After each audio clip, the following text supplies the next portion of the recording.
are a lot of helpful tools built right into the Jubilant, starting with the StartStop button. You can stitch without using the foot controller simply by unplugging it and then utilizing the StartStop button. If you forget to put your presser foot down, it gives you an error message and lets you know that you do need to put the foot down, and then you can stitch using that button.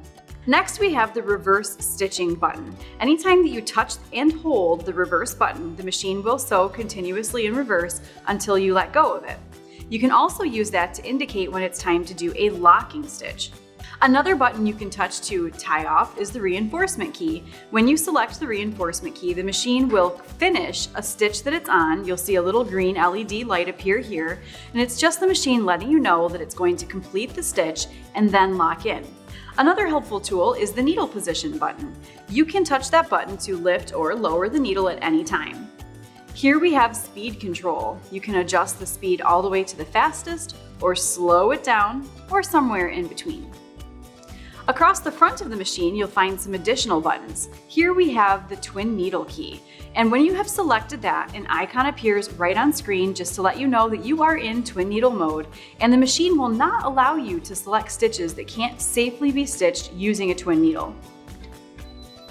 I have selected a buttonhole stitch and attempted to sew, and the machine tells me error code 3 because I can't use that stitch with the twin needle. For a full explanation of each of the error codes and what they mean, you can go to page 63 in your owner's manual. So we'll go back to stitch number 3, which is kind of the standard sewing stitch, and I'll turn off twin needle mode. The final button here is a tie off button. When you activate that, the machine is automatically going to lock in your stitches or secure them at the beginning of your seam, and when you get to the end of your seam, you'll simply touch the reverse button that we talked about. That lets the machine know that you're ready for it to tie off. It's going to lock in your stitches and stop sewing. Now there are a couple of different types of locking stitches on the Jubilant, and if we look at the stitch chart here, stitches number 1 and 2, they look basically the same. They're both a left needle position straight stitch, but stitch number 1 has 2 dash marks at the top, and stitch number 2 has a little dot.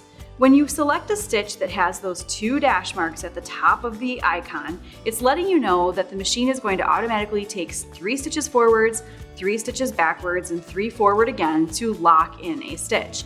When you select a stitch like number 2 that has that dot, it's going to take 3 locking stitches directly on top of each other and give you a nice clean lock.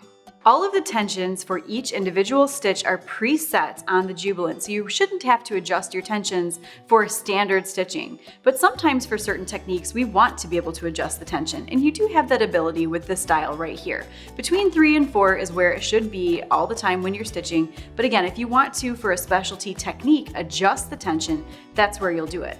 Now, if you're working on a small project, maybe a sleeve or something very tiny, you do have the ability to remove your accessory tray, and this reveals a nice slim free arm so you can easily stitch around smaller projects.